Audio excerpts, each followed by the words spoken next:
Perkenalkan, nama saya Melpida Hilaria Burukaro, NPM 211500136, periode PGSD kelas 11A11. Tujuan dari pembuatan video ini adalah untuk memenuhi tugas pendidikan jasmani, yaitu Bapak Dosen Julius Boy NB Barus MPD. Baiklah, di sini saya akan menjelaskan pengertian pendidikan jasmani dan pengaruhnya terhadap kehidupan sehari-hari.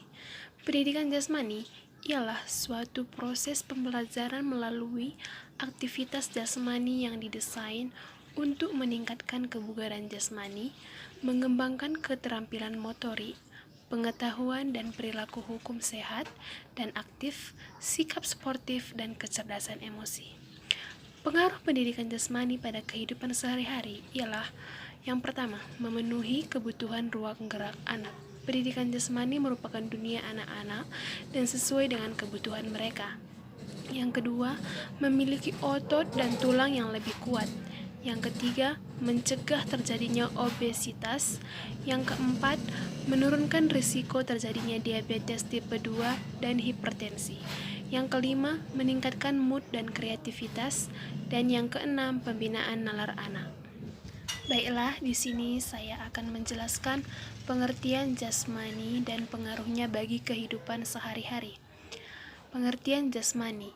Pengertian jasmani ialah suatu proses pembelajaran melalui aktivitas jasmani yang didesain untuk meningkatkan kebugaran jasmani, mengembangkan keterampilan motorik, pengetahuan dan perilaku hidup sehat dan aktif, sikap sportif dan kecerdasan emosi. Pengaruh pendidikan jasmani terhadap kehidupan sehari-hari. Yang pertama, memenuhi kebutuhan ruang gerak anak. Yang kedua, memiliki otot dan tulang yang lebih kuat. Yang ketiga, mencegah terjadinya obesitas.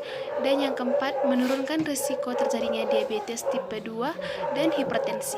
Dan yang keenam, meningkatkan mood dan kreativitas. Yang kedua yaitu aktivitas dipengaruhi oleh pemahaman pendidikan jasmani. Aktivitasnya seperti bekerja. Setiap orang membutuhkan kebugaran jasmani yang baik agar ia bisa melakukan pekerjaan atau aktivitasnya secara efisien dan efektif tanpa mengalami kelelahan yang berarti. Kebugaran jasmani ada yang berhubungan dengan kesehatan dan keterampilan. Saat kita jalan-jalan tidak harus di ruangan. Anda pun dapat berjalan-jalan ria di koridor atau halaman rumah. Anda juga bisa mencoba naik turun tangga di rumah Anda. Yang ketiga, menari. Menari merupakan pilihan yang tepat untuk berolahraga sekaligus hiburan. Selain dapat membangkitkan suasana hati, menari juga berguna untuk meningkatkan metabolisme tubuh.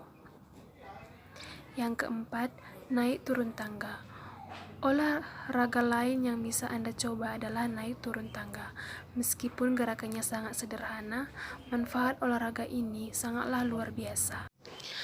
Dan aktivitas yang bertentangan dengan pendidikan jasmani menurut saya tidak ada. Namun dalam melakukan hal itu, kita harus tetap berhati-hati dan mengikuti alur dan peraturannya. Namun permasalahan utama yang dihadapi pendidikan jasmani adalah terjadinya perubahan nilai-nilai budaya. Perubahan disebut berupa kultur gerak, yakni terjadi perubahan kebiasaan aktif bergerak menjadi kebiasaan kurang gerak, atau bahkan fenomena gaya hidup diam. Pergeseran gaya hidup ini dipicu oleh aneka kemudahan dalam kehidupan sehari-hari yang didukung oleh perubahan taraf hidup, penggunaan teknologi komunikasi, dan transportasi serba otomatis, sehingga di kalangan anak-anak yang fitrahnya sebagai makhluk bermain atau homo ludens sangat berkurang dan cenderung menghilangkan aktivitas fisik dalam berbagai kegiatannya. Dan yang terakhir adalah solusi untuk meningkatkan kualitas hidup melalui pendidikan jasmani. Kesehatan sangat penting bagi manusia, karena tanpa kesehatan yang baik, setiap manusia akan sulit dalam melaksanakan aktivitasnya sehari-hari. Semakin padatnya aktivitas yang dilakukan seseorang menjadikan mengabaikan masalah berolahraga. Tidak adanya waktu luang luang karena kesibukan di kantor, di kampus, di perusahaan, mengakibatkan seseorang tersita waktu kesempatan untuk berolahraga. Olahraga pada dasarnya merupakan kebutuhan setiap manusia di dalam kehidupan agar kondisi fisik. Oleh karena itu, kita harus berusaha menjaga kesehatan kita dengan cara tetap berolahraga dan menjaga kebersihan di sekitar kita. Demikianlah penjelasan dan penjabaran mengenai pendidikan jasmani yang saya jelaskan. Jika ada tutur kata atau bahasa yang kurang berkenan di hati, mohon maaf sebesar-besarnya. Terima kasih.